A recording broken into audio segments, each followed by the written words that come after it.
Vamos a analizar la garantía de evicción. La palabra evicción proviene del latín evincere, que significa vencer o ganar, y de evictus, que significa vencido o derrotado en juicio.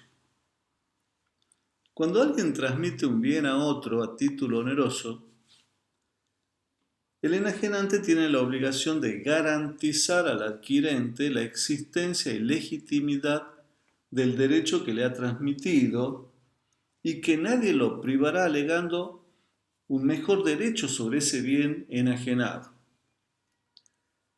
Si el derecho transmitido por el enajenante pertenecía a un tercero y el adquirente luego de un juicio es privado por sentencia de ese derecho por el verdadero titular, se produce la evicción. Por lo tanto, en la evicción tenemos el evicto, que es el que ha sido vencido en juicio. El evincente es el que lo ha vencido. Y el garante es aquel que por haber transmitido el derecho al evicto debe responder. El artículo 1044 del Código Civil y Comercial dice: la responsabilidad por evicción asegura la existencia y legitimidad del derecho transmitido. Se garantiza la existencia y legitimidad del derecho transmitido. Y se extiende a toda turbación de derecho, total o parcial, que recae sobre el bien por causa anterior o contemporánea a la adquisición. B. Todos los reclamos de terceros fundados en derechos resultantes de la propiedad intelectual o industrial, excepto si el enajenante se ajustó a especificaciones suministradas por el adquirente. Y 3. Las turbaciones de hecho causadas por el transmitente.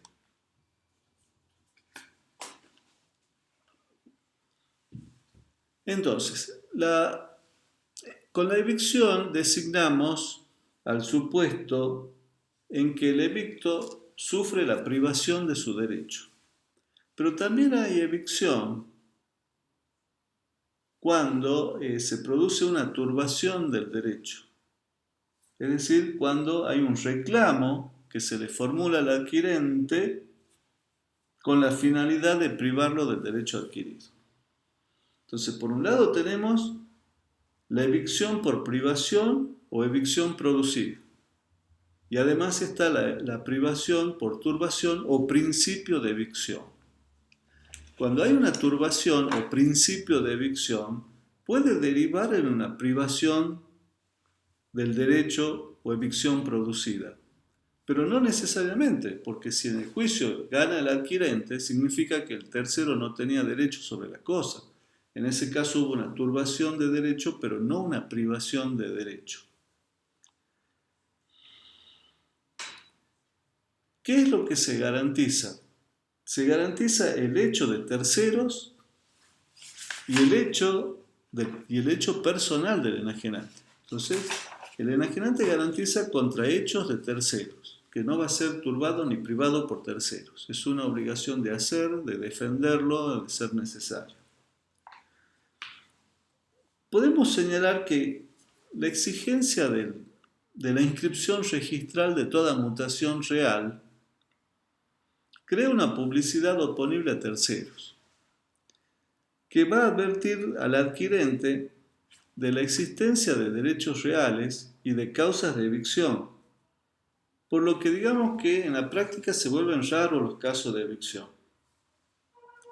Pero además de garantizar el hecho de tercero, garantiza el hecho personal, es decir, el enajenante garantiza que no lo va a privar ni lo va a turbar al adquirente en su derecho. Por ejemplo, supongamos que el enajenante no es dueño de la cosa que le vende al adquirente. Y luego el enajenante la adquiere del verdadero titular o la hereda o sucede en el dominio del verdadero titular. No puede pretender reivindicarle a aquel a quien él mismo le había enajenado, porque quien debe garantía no puede vencer. En el caso del enajenante garantiza no solo las turbaciones de derecho, sino también las turbaciones de hecho, sean anteriores o posteriores a la adquisición. En cuanto a las formas de la garantía de evicción, podemos distinguir la garantía de derecho o garantía legal, que es la que surge de la ley supletoria, porque es una cláusula natural de los contratos onerosos, y la garantía de hecho o convencional, que es cuando las partes, por medio de una cláusula accidental, modifican la garantía legal, cuando aumentan, disminuyen o suprimen la garantía prevista en la ley. Comencemos con el principio de evicción o evicción por turbación. Los requisitos son 3, pero vamos a ver que todos admiten excepciones. Para que haya principio de evicción tiene que haber una adquisición a título oneroso, primer requisito. Segundo, la turbación total o parcial del derecho. Y tercero, que la causa de la turbación sea anterior o contemporánea a la adquisición y que sea desconocida por el adquirente. Tiene que haber una adquisición de derecho. Ya dijimos cuando hablábamos del saneamiento que funciona en los contratos onerosos. Pero tiene que haberse realizado la transmisión del derecho. No basta con el título, también debe cumplirse con el modo, debe haberse adquirido el derecho a título oneroso. Porque si no se ha hecho la transmisión del derecho, ya no rige la evicción sino otros principios. Por ejemplo, se ha celebrado un contrato de compra-venta y no se hizo la tradición. En ese caso no se puede reclamar por evicción, sino por venta de cosa ajena o por incumplimiento de contrato. Supongamos que por el boleto se ha entregado la posesión de la cosa, no se transmite el dominio, pero el adquirente tiene derecho a no ser turbado en la posesión de la cosa, adquirida por el boleto. Pero hay excepciones. ¿Qué pasa si la adquisición no es onerosa sino gratuita? Hemos visto que el adquirente no tiene acción contra el enajenante a título gratuito, sino contra el causadante anterior que le transmitió a título oneroso a su causadante inmediato a título gratuito. Pero hay casos en donde el mismo transmitente gratuito es responsable. Por ejemplo, en la donación, el artículo 1556 establece que el donante solo responde por evicción en los siguientes casos. O sea, que la regla es que el donante no responde por evicción, pero hay casos en que sí. Si expresamente ha asumido esa obligación, si la donación se ha hecho de mala fe, sabiendo el donante que la cosa donada no era suya e ignorándolo el donatario. Si la evicción se produce por causa del donante. Y 4, si las donaciones son mutuas, remuneratorias o con cargo. Este último caso se explica porque está teñida de onerosidad y en la medida de esa onerosidad responde por evicción, aunque sea el donante. Entonces, primer requisito, adquisición a título oneroso. Segundo requisito, turbación de derecho. La turbación de derecho es el reclamo de un derecho sobre la cosa.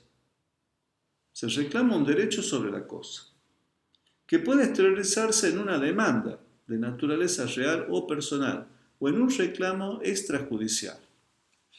Entonces hay un reclamo de derecho sobre la cosa.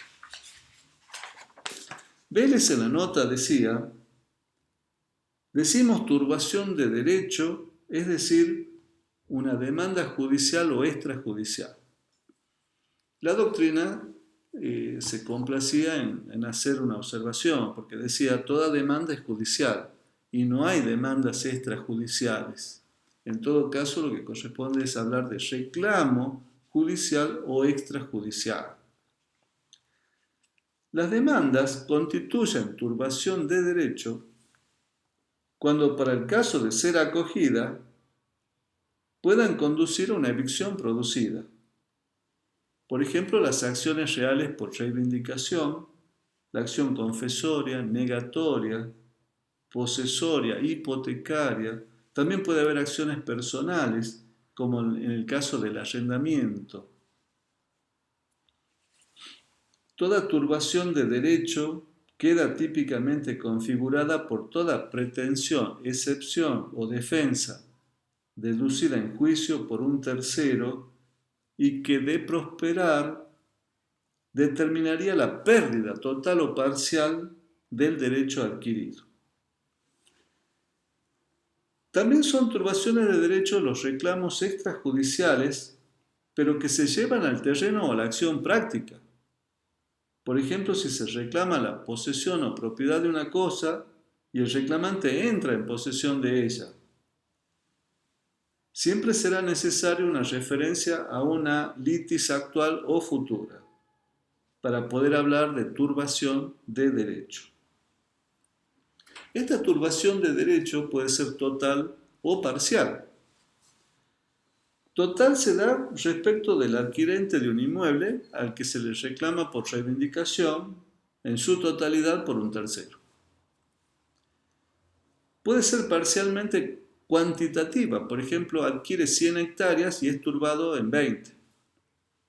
Puede ser parcialmente cualitativa, si adquiere el dominio pleno y sufre una servidumbre.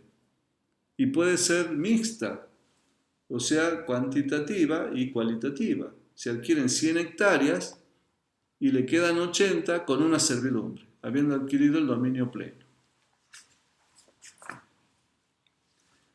También hay turbación cuando se trata de reclamos de derechos de terceros fundados en derechos resultantes de propiedad intelectual o industrial. Pero la garantía de evicción no procede cuando el enajenante se ha ajustado a especificaciones suministradas por el adquirente. O sea, si enajena un derecho y hay un reclamo de propiedad intelectual o industrial de un tercero, responde por evicción. Pero si se ajustó a especificaciones del propio adquirente, ahí el enajenante no es responsable. Habíamos dicho que todos estos requisitos tienen excepciones. Es decir, puede haber turbación de derecho, pero que no implica evicción. El artículo 1045 establece: la responsabilidad por evicción no comprende las turbaciones de hecho causadas por terceros ajenos al transmitente. Entonces, si son turbaciones de hecho causadas por terceros ajenos al transmitente, no hay evicción, porque la evicción se garantizan turbaciones de derecho. Turbaciones de hecho son ataques o molestias llevadas a cabo por un tercero, sin pretender derecho alguno sobre la cosa. Contra esas turbaciones de hecho, el enajenante no puede asumir el papel de defensor del nuevo propietario contra las agresiones de hecho de que sea víctima. El adquirente contra tales ataques debe recurrir a las garantías generales que las leyes han establecido. En cambio, no se consideran hechos de terceros aquellos que no son ajenos al enajenante, por quienes el enajenante debe responder. Por ejemplo, las turbaciones causadas al adquirente por sus dependientes, sus hijos o pupilos. Tampoco hay evicción cuando son turbaciones de derecho provenientes de una disposición legal, cuando es la ley la que establece, por ejemplo, restricciones y límites al dominio, porque estas están establecidos a todo propietario por su carácter o su calidad de tal. Entonces eso no puede considerarse evicción. En el Código de Vélez se mencionaban otros casos, por ejemplo, las turbaciones de derecho establecidas de manera aparente por el hecho del hombre.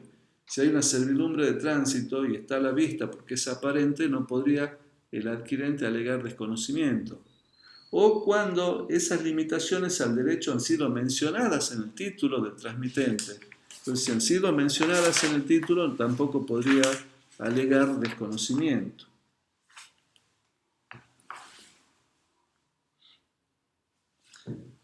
El tercer requisito es que la causa que motiva la evicción sea anterior o contemporánea a la adquisición.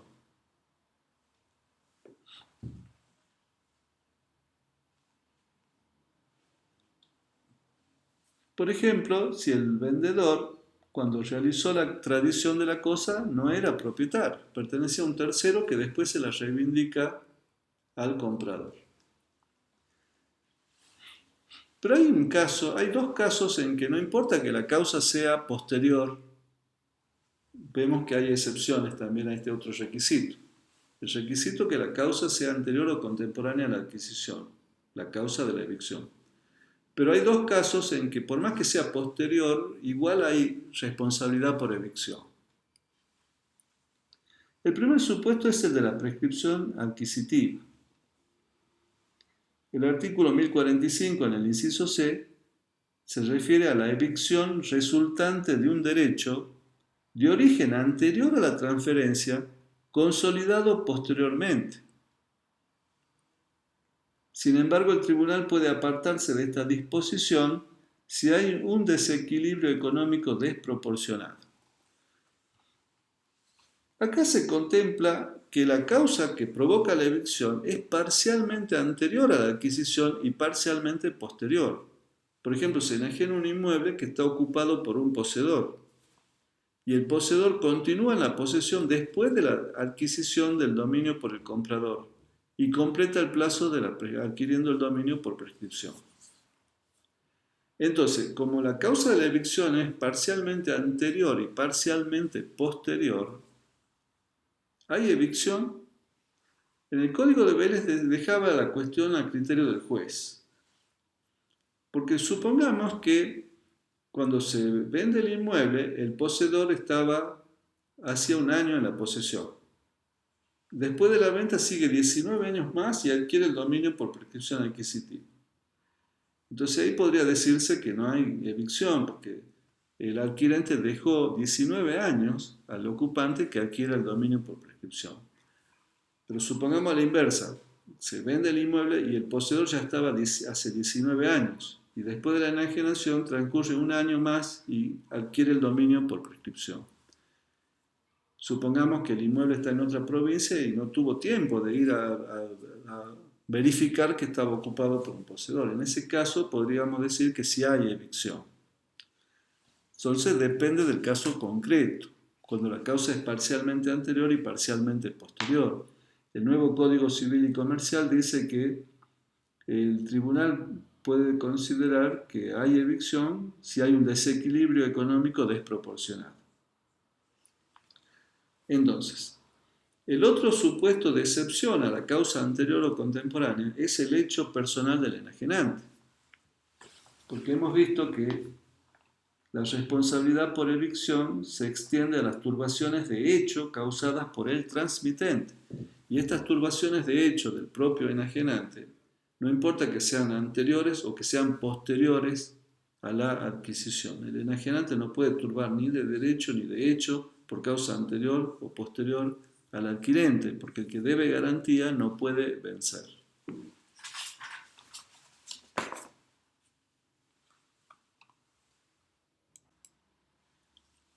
Vamos a hablar ahora de la citación de evicción.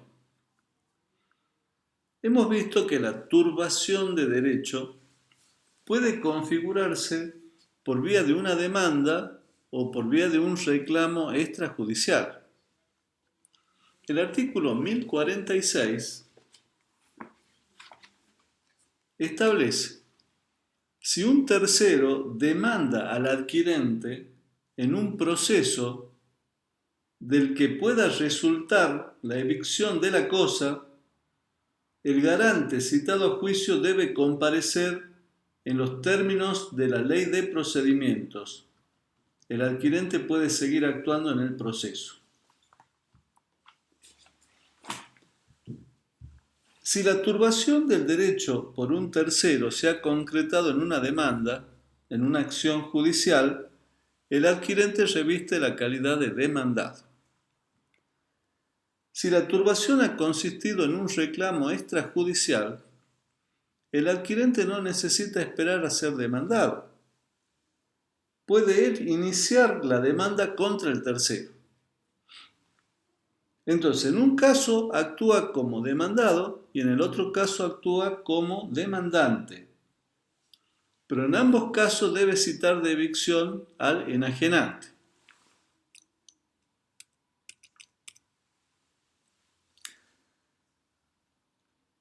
¿Cuál es el procedimiento? El adquirente debe citar al enajenante al juicio para que lo defienda.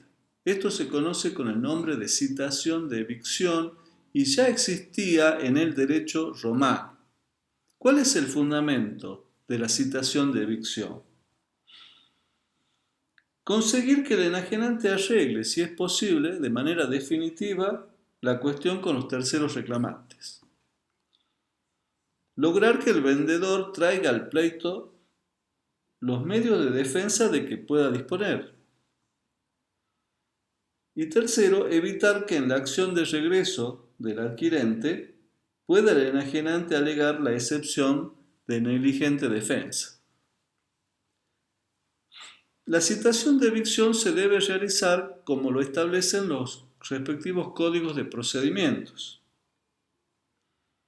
En el Código Civil y Comercial de la Nación, el artículo 105 dice que tanto el actor como el demandado podrán pedir la citación de evicción. El primero al deducir la demanda. El segundo, dentro del plazo para oponer excepciones previas en el juicio ordinario, o dentro del fijado para la contestación de la demanda en los demás procesos. El Código Procesal Civil y Comercial de Tucumán no regula la citación de evicción, pero se aplican los principios o las reglas de la intervención provocada de terceros en el proceso. Y dice, el actor en el escrito de demanda y el demandado dentro del plazo para oponer excepciones previas o para contestar la demanda según la naturaleza del juicio, podrán citar a aquel a cuyo respecto consideren que la controversia es común. En el juicio ordinario, el plazo para oponer excepciones en el Código Procesal Civil y Comercial de la Nación es de 10 días y en el Código Procesal Civil y Comercial de Tucumán es en los primeros 9 días del término para contestar la demanda.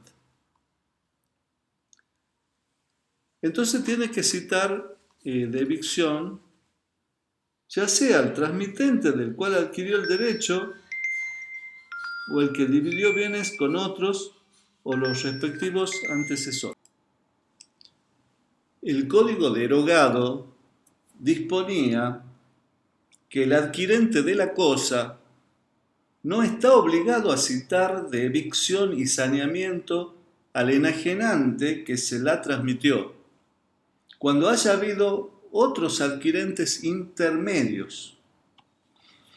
Puede hacer citar al enajenante originario o a cualquiera de los enajenantes intermediarios.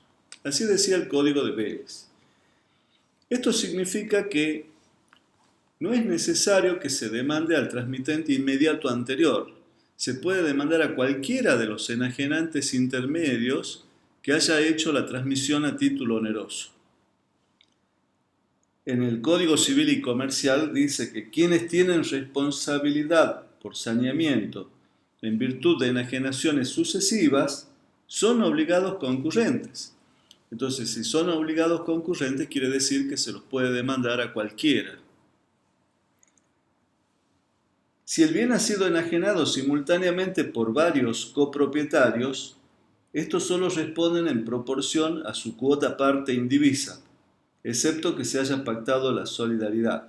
En este caso es necesario que se haga la citación a todos ellos, porque cada uno va a responder solo por su cuota parte.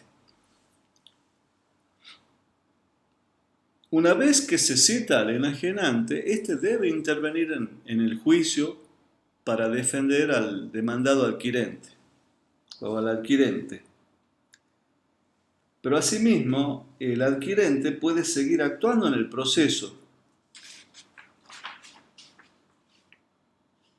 como lo dice expresamente el artículo. O sea, el hecho que se haya citado al tercero y éste intervenga en el juicio, lo mismo el adquirente demandado, o si es demandante en su caso, puede seguir actuando en el juicio. Ahora, ¿qué pasa si omite hacer la citación?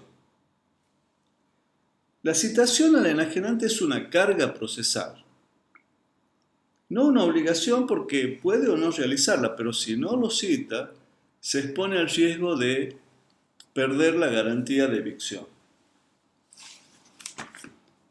Si no se lo ha citado, el enajenante puede decir: perdiste el derecho no por mi culpa, sino por tu culpa, porque si me hubieras citado yo te hubiera defendido adecuadamente y el derecho no se habría perdido. Por eso el artículo 1048 del Código Civil y Comercial establece: en los casos en que se promueve el proceso judicial, la responsabilidad por evicción cesa si el adquirente no cita al enajenante, al garante, o lo hace después de vencido el plazo que establece la ley procesal. Si no lo cita, cesa la garantía de evicción. Si el garante no comparece al proceso judicial y el adquirente, actuando de mala fe, no opone las defensas pertinentes, no las sostiene, o no interpone o no prosigue los recursos ordinarios de que dispone contra el fallo desfavorable. Si el adquirente se allana a la demanda sin la conformidad del garante, o somete la cuestión a arbitraje y el laudo le es desfavorable. Entonces, en todos estos supuestos cesa la garantía de evicción. Si el adquirente no lo cita al enajenante o lo hace fuera del plazo procesal, o si habiéndolo citado y el enajenante no comparece al juicio, entonces tiene la obligación de defenderse por sí solo el adquirente y de ofrecer y producir las pruebas, de interponer recursos y expresar agravios, y si de mala fe no lo hace, cesa la garantía de evicción. También cesa la garantía de evicción si el adquirente se hubiese allanado a la demanda del tercero, o si compromete la cuestión en árbitros sin la conformidad del enajenante y el laudo le es desfavorable. En todos estos supuestos cesa la obligación, la garantía de evicción. Pero ya hemos dicho recién que todos estos requisitos admiten excepciones. Es verdad que si el adquirente hubiera citado de evicción al enajenante y el juicio se pierde, puede reclamar por la evicción. En cambio, si no lo cita, o no se defiende, o no interpone recursos, o se allana, o se somete a arbitraje y el laudo le es desfavorable, entonces cesa la garantía de evicción. A menos que el adquirente pruebe que la citación era inútil. Entonces, en este caso ya, para que pueda seguir gozando de la garantía de evicción, ya tiene la carga de probar que la citación al enajenante era inútil. Por eso el artículo 1048, en su último párrafo, dice: sin embargo, la responsabilidad subsiste si el adquirente prueba, ahora tiene que probar, que por no haber existido oposición justa que hacer al derecho del vencedor, la citación oportuna del garante por evicción o la interposición o sustanciación de los recursos eran inútiles, o que el allanamiento o el laudo desfavorable son ajustados a derecho. Entonces, si no hizo la citación, o por ejemplo se allanó, viene el tercero y dice: yo soy el verdadero dueño, acá están los títulos, y el adquirente dice: tienes razón, me allano.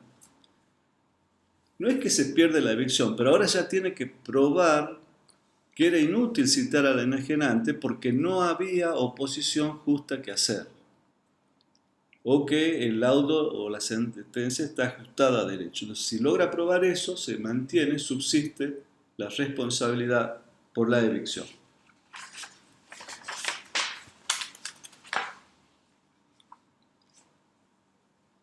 Digamos que el artículo 1047 dice, con respecto a los gastos de defensa en que incurrió el adquirente, el garante debe pagar al adquirente los gastos que éste ha afrontado para la defensa de sus derechos. O sea que también debe pagar los gastos de la defensa. Sin embargo, el adquirente no puede cobrarlos ni efectuar ningún otro reclamo si no citó al garante al proceso o citó al garante y aunque éste se allanó, continuó con la defensa y fue vencido. Entonces, en esos dos casos, no tiene derecho a que se le reconozcan los gastos del juicio, las costas judiciales. Si no lo citó al garante y pierde el juicio, o si pese a que el tercero se allanó, el garante se allanó y él continúa y después pierde el juicio, no puede reclamar que se le reconozcan los gastos o costas. También puede ocurrir que el adquirente haya triunfado en el juicio, lo que demostraría que el tercero no tenía derecho sobre la cosa. En ese caso, las costas son a cargo del tercero vencido. Pero si fuera insolvente, pensamos que si hubiese citado al enajenante y éste no compareció a defenderlo, pensamos que tendría derecho a que se le reconozcan las costas judiciales.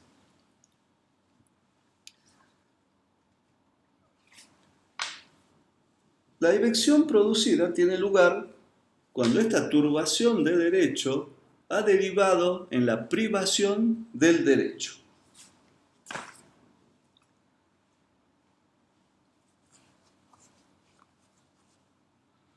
Si se lo priva del derecho, quiere decir que el derecho que le transmitió el enajenante no existía, no era legítimo.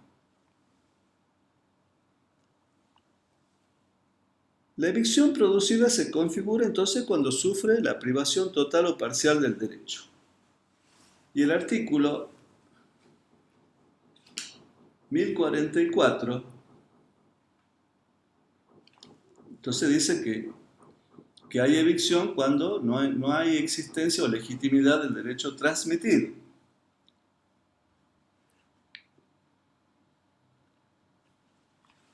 En el artículo 1049 dice que el acreedor de la responsabilidad dispone del derecho a declarar la resolución si los defectos en el título afectan el valor del bien a tal extremo que de haberlos conocido, el adquirente no lo habría adquirido o su contraprestación habría sido significativamente menor. Y B, si una sentencia o laudo produce la evicción. Entonces, en el primer supuesto se trata a la evicción como un incumplimiento contractual. El título tiene tales defectos que no se hubiesen adquirido o la contraprestación hubiera sido inferior si fuera una privación parcial. Y el inciso B se trata a la evicción como una garantía, porque presupone la existencia de una sentencia o laudo que produce la evicción, en el cual tiene que haberse dado intervención al enajenante para que ejerza la defensa del adquirente. Entonces, en esos casos se puede resolver el contrato. Pero también puede haber privación sin sentencia. Por ejemplo, cuando el adquirente reconoce el derecho del tercero.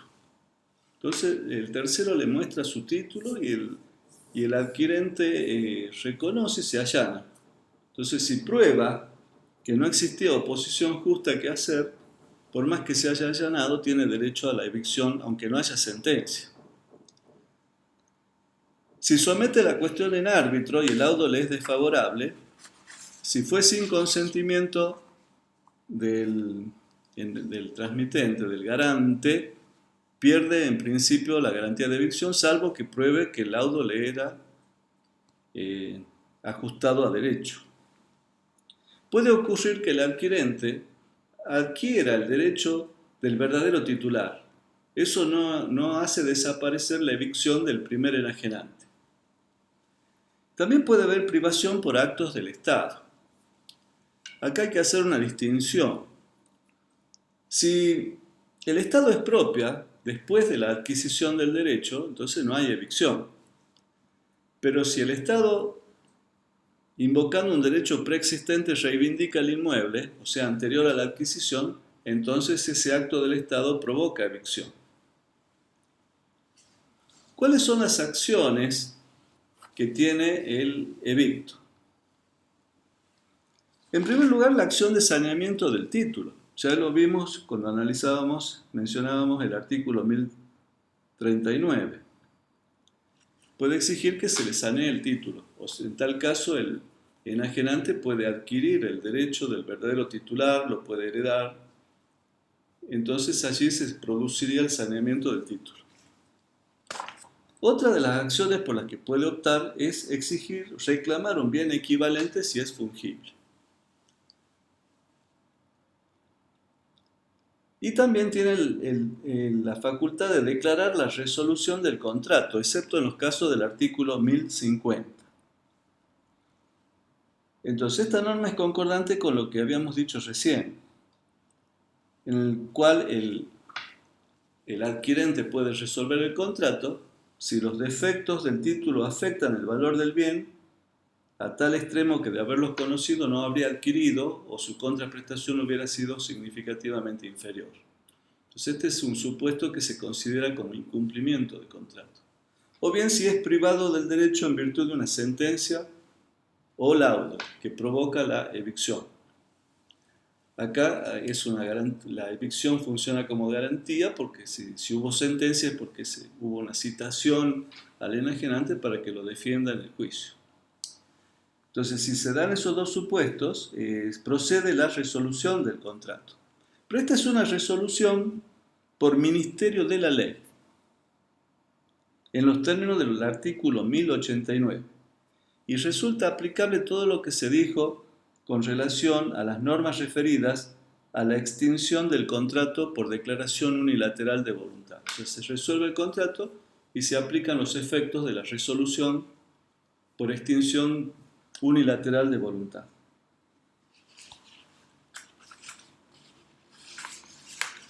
Entonces dijimos que puede reclamar el saneamiento del título, un bien equivalente si es fungible, puede resolver el contrato y también tiene la acción de reparación de los daños.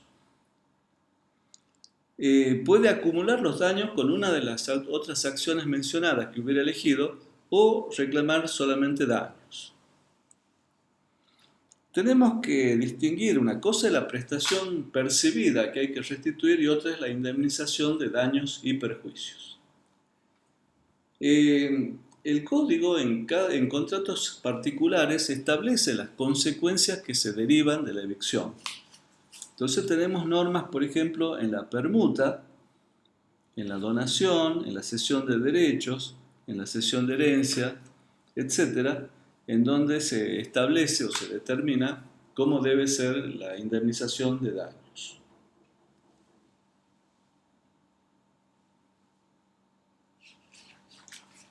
Ahora bien, la acción de resolución no resulta procedente, como dice el artículo 1050, cuando el derecho del adquirente se sanea por el transcurso del plazo de prescripción adquisitiva, se extingue la responsabilidad por evicción. Esto significa que si el adquirente posee el bien y lo adquiere por prescripción, entonces ya no puede reclamar por evicción porque queda saneada la responsabilidad por evicción.